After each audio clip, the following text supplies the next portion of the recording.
You don't have to be perfect.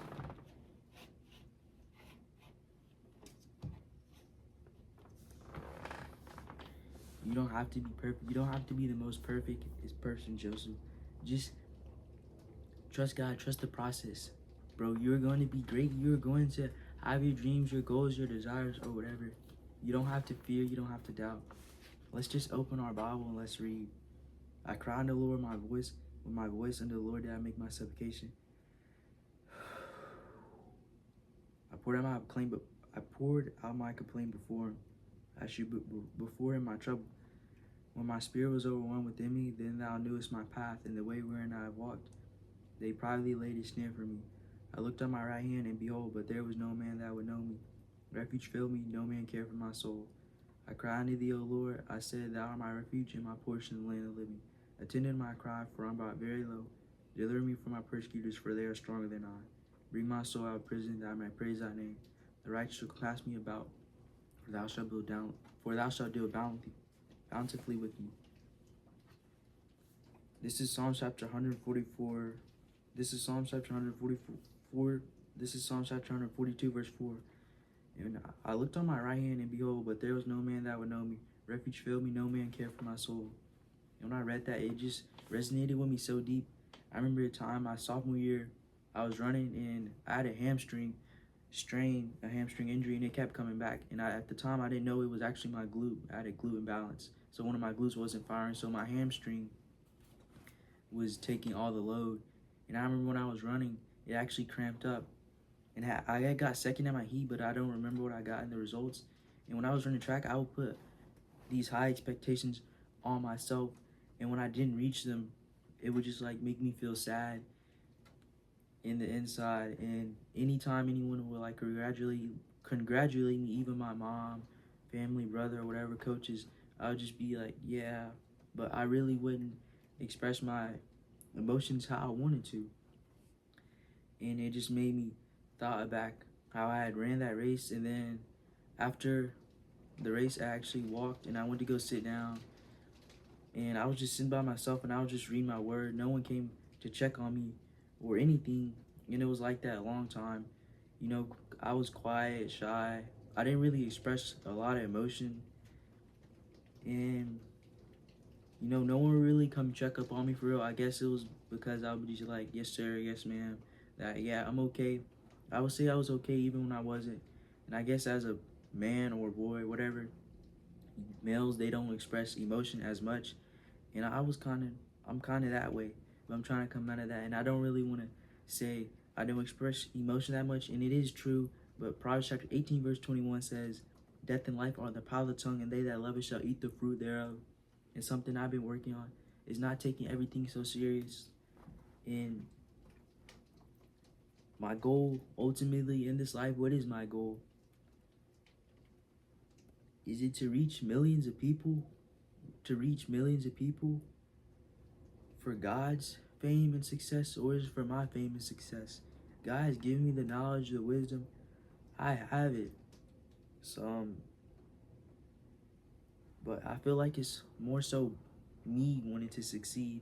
And I'm trying to not like tie it into my success and I guess God. But it all comes down to confidence. In Proverbs chapter 3, verses 25 through 26, it says, Be not afraid, sudden fear, neither the desolation of the wicked when it cometh. For the Lord shall be thy confidence, and shall keep thy foot from being taken. And the key, that I guess, message that I'm just trying to say is you don't have to take things so serious. In Ecclesiastes chapter 14, verse 18, it says, As the green leaves on a thick tree, some fall and some grow. So is the generation of flesh and blood. One cometh to an end, and another is born. It's good to have dreams, goals, and desires, but at the end of the day, how's your relationship with the Most High God? You know, your personal relationship with him. I'm not talking about just going to church and dressing up. In Proverbs 2 Timothy chapter 2, verse 15, it says, Study to show thyself approved unto God, a workman that needeth not to be shamed, rightly dividing the word of truth. And when you pick up your word, every time you pick up your word, you read it, you're growing spiritually. Proverbs chapter 25, verse 28 says, He that had no rules on spirit is like a city that is broken down without walls. And you're wondering why you're not growing spiritually, You're stuck in the past. You're thinking the past mistakes that you did, the past sins that you did, and you have to get out of the past, and you can't compare yourself. You can't compare yourself to anyone. And I'm telling you this for a reason. You have to trust God with your life. Trust that He has a plan for your life, and not give up on your dreams and goals and desires. And you know, it's all going to work out. It's all on God's plan, all on God's timing. My thoughts are not your thoughts, neither are my ways your ways, declares the Lord. God has a plan for you, and you have to realize the bigger the calling that you have for God, or the bigger the calling that God has for your life, the longer it will take. And you just have to have joy, patience, the fruits of the Spirit. But the fruit of the Spirit is love, joy, peace, patience, kindness, gentleness, self-control. Against such things there is no law. And those who belong to Christ Jesus have crucified the flesh with his passions and desires. If we live by the Spirit, let us also keep in step with the Spirit. Let's not become conceited, provoking one another, envying one another. And at first, I was just talking about Psalms chapter 142, verse 4. But you know, I'm just talking about life in general. I'm currently sitting at home right now. My mom and my brother are at work. And I'm just trying to record this video. And it truly brings me joy. Just knowing, because all the times that I hear on social media, like, you can make money from this stuff. And I'm about to graduate high school. And I could go to trade school, I could go to college, but the true desire is I want to be my own boss. I want to be self-employed, make my own money, travel wherever I want to go. And content creation and starting my own business, that's what I'm going to do. I don't really spend my money. I'm not going to lie. I do not spend it at all. The only thing, I bought dang near $600 laptop a week ago, and it's sitting right there in front of me. And I've been balancing my personal life in content creation. The thing is, I just have to let it go. I see it all the time on YouTube. Let go. You'll get your desires when you truly let go.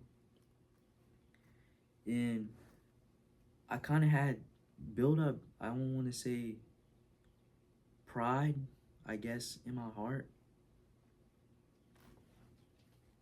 Either I was taking things so serious, because the beginning of pride is one departed from God, and his heart is turned away from his maker. And I would just see it, use my discernment, I would see it in life, and I would kind of take it for what it was. Like, say I saw a person with pride, and then, you know, subconsciously I would want to be like them. And I study the subconscious and conscious minds, inner work, shadow work, or whatever you want to call it. And I would study that and trying to balance it, like, with the Bible. Like, should I create neurological content or subconscious, conscious self-improvement, or should I do biblical, like, studies and stuff like that? But the truth is, just share what you want to share, be who you want to be, because God is with you every step of the way. Even the wicked, God knows them. I form the light and create darkness. I make peace and create evil. I, the Lord, do all these things. Isaiah chapter 45, verse 7. You're asking, why would God do this? But he gives us free will. Look at Adam and Eve. Look at the devil. The devil, he has a punishment for him. And you go in the book of Revelation chapter 20. Then I saw an angel come down from heaven, holding in his hand a key to the bottomless pit and a great chain. And he seized the dragon, that ancient serpent, who's the devil and Satan, and bound him for 1,000 years, and threw him into the pit, and shut it and sealed it over him, so that he might not deceive the nations any longer. But after that, he must be released for a little while. You know, I'm thinking.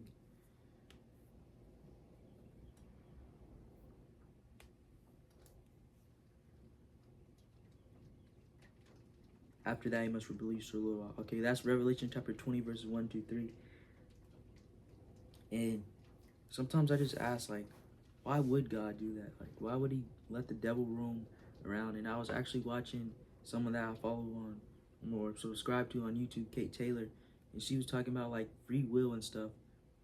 And, like, for us personally, like think about it, like, whenever you're playing a game and it gets so easy that you're, like, bored. But then, like, when you first started playing it, like, you weren't the best at it, but you wanted to get to that level, to the highest level. So even though when you fell down, you kept going. And it's the same in life with God. Proverbs chapter 24, verse 16 says, in Proverbs chapter 24, verse 16, it says, A righteous man falls 7 times and rises up again, but the wicked shall fall into mischief. You get to pick who you want to be. Are you going to be the sinner, or are you going to be the man of God, woman of God that keeps up and gets going? Because in Ecclesiastes chapter 33, verses 13 through 15, it says, as the clay is in the potter's hand to fashion as a pleasure, so is man in the hand of him that made them, to render unto them as like them best. Good set against evil, and life against death. So is the godly against the sinner, and sinner against the godly. So look upon all the works of the Most High, and there are two and two, one against another. It's dualistic meanings, everything, just as we have 2 hands, 2 arms, 2 feet, 2 legs. It's the same way. There's good and there's bad in the world, and you get to pick, are you going to be on the good side, or are you going to be on the bad side? And it ties in to Satan versus God, the kingdom of darkness versus the kingdom of light. As I said earlier, Isaiah chapter 45, verse 7, I form the light and create darkness. I make peace and create evil. I, the Lord, do all these things. Just as you don't want to see anyone fail, but you know that you have to cut off certain friends because they aren't going to better you. And you just have to pray for them and not worry about it. You have to keep going. You have to keep focusing on you. It's the same way with the Most High God. And no, I'm not Paul, I'm not Jesus or anything. I'm not trying to say it. I know it all. I'm just trying to give my opinion, give my thoughts and my judgments on this. And that was a good word. But I want to keep reading because so far I'm 11 minutes into this. And I'm going to grow. I'm going to flourish on YouTube. I'm going to flourish on Instagram, TikTok. Anything I do business-wise, I'm doing it right now. Let's speak that into existence. I don't know what it is for you, but for me personally, I want to grow on Insta, YouTube, TikTok, or in general, just content creation. And I want to, my clothing business, I'm going to grow. And just trust and believing in God. You have to believe in God and believe in yourself. And you hear a lot like, but how do I do that? The key is you don't have to have it all figured out. And just trusting in God. If you want to pick up the camera, pick up the camera. That's what I'm doing right now. I don't have it all figured out. But I know that in a different reality, I already have it. Sometimes you have to be delusional. Believe in yourself. Let go. Say it right now. I have the 1 million followers. I have the 1 million subscribers. I'm making the money that I want to make a month. I just made 30K this month. I just flipped open to Psalms chapter 52. And thanks to the Most High God, I know it in my heart. Why boastest thou thyself in mischief, O mighty man? The goodness of God endureth continually. Thy tongue devises mischief like a sharp razor working deceitfully. Thou lovest evil more than good, lying to speak righteousness. Thou lovest all devouring words, O thou deceitful tongue. God shall likewise destroy thee forever. He shall take thee away and pluck thee out of thy dwelling place. And what does this psalm mean? It was when David, I don't remember the exact person, but whenever that one dude had snitched on David to Saul because Saul was fleeing from David, and Saul was trying to kill him and stuff, but the Lord didn't let that happen. In 1 Samuel chapter 19 verse 9, and the evil spirit from the Lord was upon Saul as he sat in his house with his javelin in his hand, and David played with his hand. And no, he wasn't doing that. He was playing the fiddle or whatever it was. My goodness and my fortress, my high tower and my deliverer, my shield, and he am who I trust, who subdueth my people under me.